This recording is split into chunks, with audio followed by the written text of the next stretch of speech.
இன்னைக்கு தூதுவளை ரசம் செய்ய போகிறோம். அதுக்கு தேவையான இன்க்ரீடியன்ஸ் வந்து ஒரு தக்காளி வந்து கையில் கரைச்சி வச்சுருக்கேன்.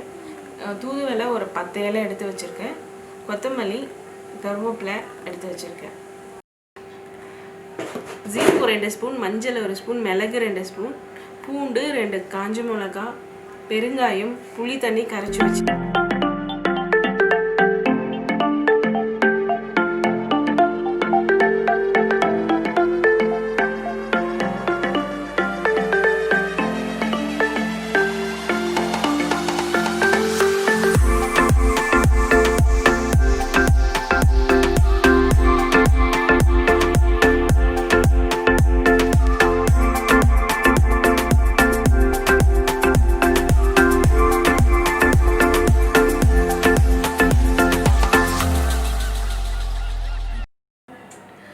இதில் நான் என்னென்ன அரைச்சிருக்கேன்னா, இப்போது மிளகு, ஜீரகம், ஒரு 5-6 பூண்டு பல், ஒரு காஞ்ச மிளகா, தூதுவளை வதக்கினேன் இல்லையா, ஸோ அந்த இதை போட்டு கிரைண்ட் பண்ணி வச்சுருக்கேன்.